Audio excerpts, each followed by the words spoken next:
welcome to the Olly YouTube channel.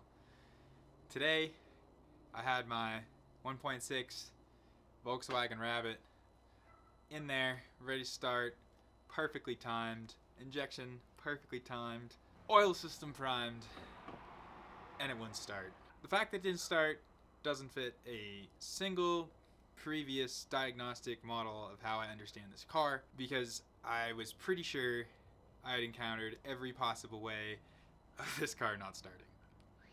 But today, I bring you one new, small, yet elusive detail about pump rebuilding that you need to follow if you want it to work afterwards. Here we go. Let's get oriented with the culprits here. This is my 1.6 Bosch VE injection pump. It's a TD pump, so it has this diaphragm on top to add extra fuel to reference to boost. Right here is the original pump head to this fuel pump body, and this is a 9mm pump head, and that quite literally means that this injection shaft right here is 9mm across at the top. I wasn't getting quite enough fuel though out of this fuel pump. This was at full injection duration, meaning this control collar was covering this spill port 100%.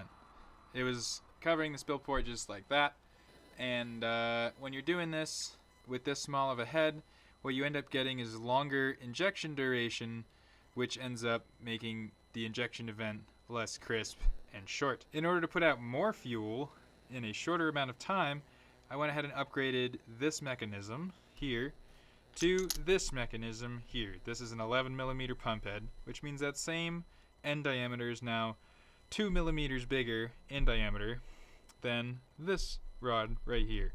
So that's inside this pump, and I thought it was ready to go, but instead of being ready to go, my car doesn't run. So just now I happened to Google someone else's Bosch VE assembly, thoroughly read his article, which I'll post below, on the assembly of these, and it's awesome. He goes through the entire thing: shaft, pickup pump, timing, spring, whatever you want to see, it's there, just not the VW version. And what I noticed was in his explanation, he was like, all right, you gotta put this in. Now, next, he was inserting the plunger, and he's like, and don't forget the spacer. And at this moment, I was like, what spacer are we talking about here, guy? So here I am. I dug out my old 9mm head, and I was like, you know what? I bet you there's a spacer on the VW one too, and I bet you I missed it. So check this out. This is my cam plate. Looks very fine. Looks very ordinary. No, you know. But wouldn't you know it, this little guy right here isn't part of the cam plate. That's a spacer. So when I inserted this was still stuck to it because of the fuel and years of being on it. And in fact, this is its own thing. This is a spacer that has a thickness, and let me demonstrate real quick what it does. This plunger is bottoming out against this feature, and it has to be a very controlled distance. But without this spacer, this gap is probably just a little too big to have a crisp injection event. But here, I'll show you just how important this is. So watch how far this goes in. Sorry, get this under the camera. Watch how far that goes in. So it pretty much, you can see this part right here, this ring, sits almost flush with the rest of the cam plate. Okay, that's no spacer, and that's currently what's happening inside the car. Add said spacer, and instead, now with spacer and with some autofocus, you can clearly see that we've gained at least 2mm of thickness on there, which means all the way down here, when an injection event is happening, this cam plate is getting pushed, we're getting 2 more millimeters of travel, or we're getting 2mm closer to that wall, which means we're actually going to compress our fuel probably by a ridiculous margin more than we have been less those 2mm. I mean, we're talking compressing an incompressible substance. Pressure would change drastically with just this small adjustment. What I need to do, I believe, to make my car start, I was about to throw its old fuel pump back on, but before I do that, I'm going to go out on a limb here and say I did this completely wrong. in the fact that I forgot this very important detail, this little spacer. So I'm going to go ahead and reopen my pump head job. I'm going to add this spacer into everything, and then I'm going to put it back together, recheck my work, and put it back on the car and see if we fix our no start issue. If you want to see more detailed video on how to do a pump head, you can watch my 11mm to 12mm video, or 9mm to 11mm video. But now understand that it is missing a critical step, which is this spacer right here. Critical detail. I started off by removing my fuel screw altogether. This fuel screw is a nice large open cavity to the inside of the pump. The reason this is important is last time I disassembled this, I cracked this whole thing open and probably spilled about a quart, well, whatever, 6 ounces of diesel fuel all over the floor and my workbench. This time, you just pop this off and you can drain it nicely into a container, and now this inside cavity should have far less diesel fuel in it.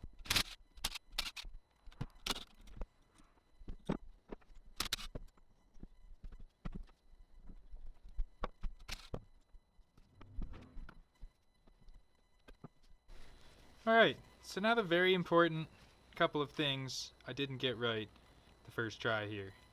For starters, already mentioned, I completely forgot / didn't know that this washer even existed. This washer right here. Bang! Look at that! Spacer. There's a spacer that goes there. That's crazy. So, there very much is a spacer. It very much does need to go there. And as of right now, it's there. The other thing that I needed to do, that I believe I might have just straight up had backward, was to place this in the correct position. The article I was reading just now said that this pin here needs to align with the input shaft of the pump. So right now, the way I pulled it out, it was with the pin on the me side of the fuel pump. We grab the fuel pump in the frame here. Here's the inside. And where's the key for dramatic effect here? But it's on the wrong side. We're 180 degrees out. Okay, that was some pretty lame filming, but it's true. That's what's wrong with it. It's 180 degrees out. Not only did we not have nearly enough cranking pressure in general, because we weren't including the height of this spacer, but we also were 180 degrees off, which, I mean, that would definitely cause a car not to start. Okay, so I'm going to go ahead and stick my cam plate in. We all just saw that this pin to match the key, well, none of you saw, but I checked for you, needs to be over there on this side of the pump. So I'm going to go ahead and stick this down in here carefully as I can. It's not very easy to do so. We're hitting the spring. Alright, honestly, this part's kind of a pain in the ass. Alright, this is a huge pain in the butt, honestly, jeez. Okay, we did it. There is a spring that is pushing back against this. Also, on my last video, I didn't know how to hold this, but turns out a little, like, UPS box is exactly what you need. I'm gonna go ahead and put a little bit of, if I can get it back off, a little bit of grease under this.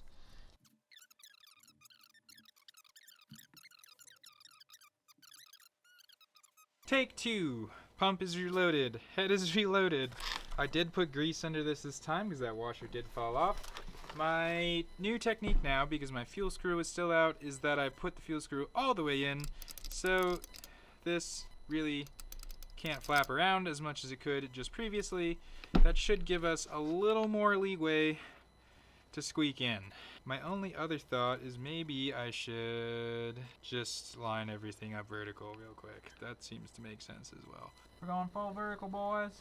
That's way easier than trying to set them 2 different ways. Okay, so here we go again. All right. So the tough part is getting under that. It looks like we may have done it. Oh, but you know what? That collar's definitely not on.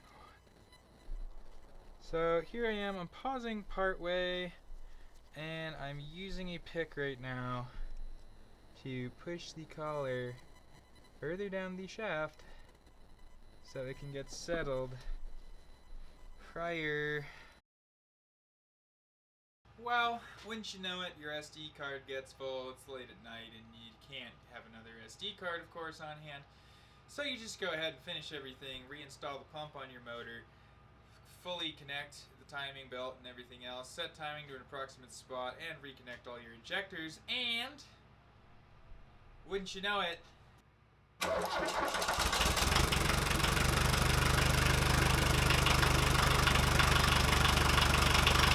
works, kind of. Yeah, I got everything on, and it now runs, which is kind of what I expected. I did anticipate the fuel pump as the problem, and it is, such was. But what's interesting was I changed that cam plate 180 degrees to match how the input shaft key should match that output shaft key, but I think something is still off. It's very vibratey right now, way more than it usually is, and it's possible it's 180 degrees out. So we're going to start by checking if it's 180 degrees out. I'm going to pull off this first fuel line, and we're going to crank it over by hand, probably, is just fine. And then after that, there's a few things I want to tidy up, like we reused the injector shields, heat shields, because I didn't have one, so I'm going to go ahead and yank all those, put heat shields under them, and then replace a bunch of my older vinyl tubing that's in the engine bay here. Hopefully once I do all those things and put it back together, and then I can set pump timing officially, then should be good to drive. So, away we go. To check my pump timing, I'm going to go ahead and loosen my cylinder number 1 here, my cylinder number 1 injector line. This is going to, or should at least, produce a squirt of fuel right there when this pump sends this injection pulse. So all I really need to do now, that this is cracked, is crank the engine over. You know, full speed would be good, but it'll probably start, so I'm going to do it by hand, and that should tell us if this is injecting fuel when this alignment hole passes its mark. Okay, simple enough. Car's ignition is on. I'm going to go ahead and get this motor cranking over. We should see fuel spray when this hole right here passes right about here behind my wrench. Alright, now I'm just over tightening my fuel pump. Oh! And there we go. Alright, so that popped. And on the other side of things, let me wind it back real quick, make sure we're at top dead center. Yes, we are. Okay, so pump is not reversed, pump is fine. Last night, I went ahead and flipped the cold start advance, wondering if that would make it smoother or worse, and it made it worse. It's possible I'm off by a tooth on the belt, but it's also possible that I can just loosen the pump mounting bolts and twist her forward here and see a much smoother idle. I'm going to go ahead and try that first before I devote too much time to this issue. Right now the pump is loose. I'm going to go ahead and try to twist it forwards more. Ooh, with good success. Now I don't actually recommend, you know, setting timing this way. On my other pumps, I think I would definitely just use the proper method of timing it at the end to start, but because this is a completely new beast, I'm going to go ahead and rip it just like that. So we just made it more retarded. We slowed the timing down because the timing advance was making it worse. So my hunch is that the timing was just way too advanced, and that right now we should see it actually smooth out. Let's see if that's true.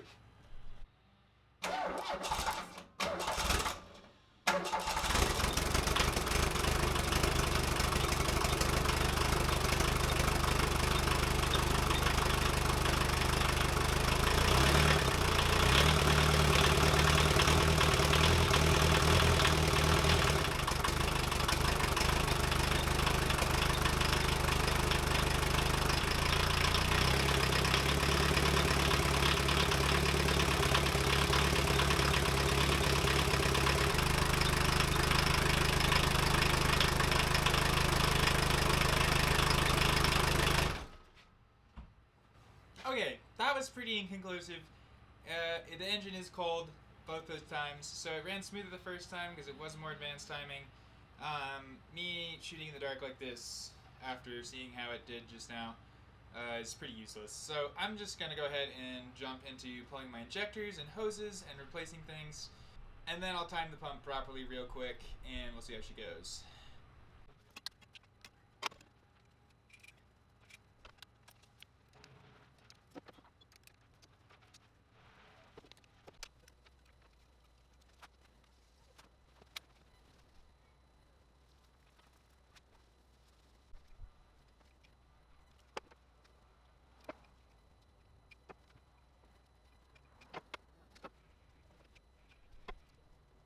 One, two, skip a few. I went ahead and replaced all my fuel lines with actual rubber hoses.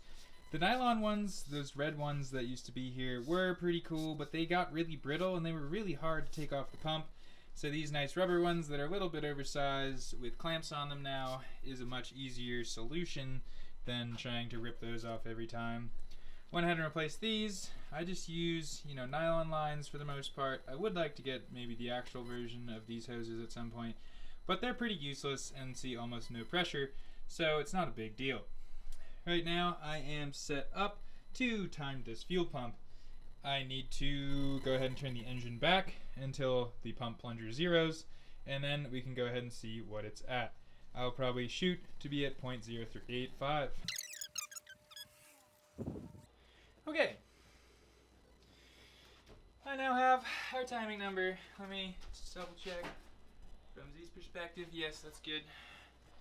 And we're reading about 0.022. Maybe we'll be at 0.0385. So, gonna need to go. I need to go quite a bit. Oh, Jesus. That's pretty close. Quick back off until the needle stops moving. Recheck our gauge dial indicator. Re-zero it. And then advance the engine until you're at top dead center. And then check. And that's 0.040. So I'm gonna go ahead and loosen the pump yet again.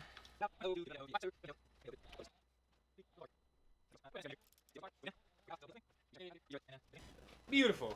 Alright, we're at 0.038. 0.038 inches of pump timing. And our engine is timed and our pump is timed, and all I gotta do is tighten it and then we'll be cherry. That was easy. Okay, these are still loose just a little bit, enough for me to go ahead and bleed my injector lines. And then this car should start and have all its timings set exactly correct. Here we go. Some cranking.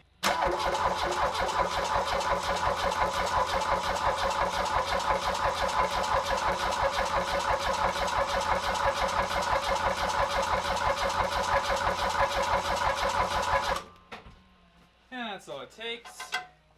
I think I always play it a little close with how long I crank my engine, but my starter's still going strong, so that's good. So now, if I do the same thing and hit the glow plugs, this car should start and be fully in time. Starter!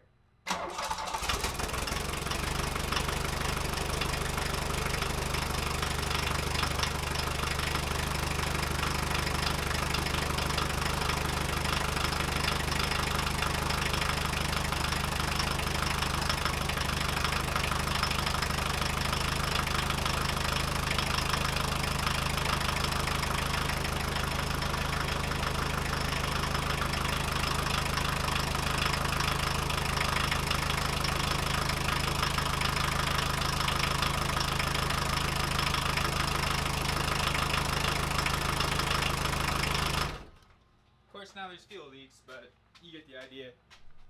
Alright, hopefully a fuel leak resolved. I can do a little tuning now.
that's all looking good. Last couple things I want to do before taking it out for a drive. We're going to need our intake piping and air filter in place, and I'm also going to need to install the 2 new boost gauges, one for exhaust manifold pressure and one for boost. With that stuff installed, we'll be ready to take it for a rip, and I think the first place we're going is the car wash because there's enough oil in that side of the car that you physically can't see out the windows. For my EMP gauge, I'm using copper tubing, and I'm running this directly to the manifold's exhaust inlet. So literally on top of the turbo exhaust housing. And I'm using copper tubing because if I put vinyl in there, it would almost melt instantly. This will then be run inside like any other mechanical boost gauge and be hooked directly to the gauge. Here's the engine bay with everything run proper. Intake piping is on and tight. Other intaking is on and tight. We got an air filter. We got boost lines. We got a manifold pressure line. On the inside of the car, I need to work on the size of these gauge holes because they don't fit quite right. You see that? But look at this. Now instead of having all those chintzy digital gauges, I have a full swath of actually decent gauges. And if we go ahead and start her, see what happens. It's in gear. Okay, so with it not in gear,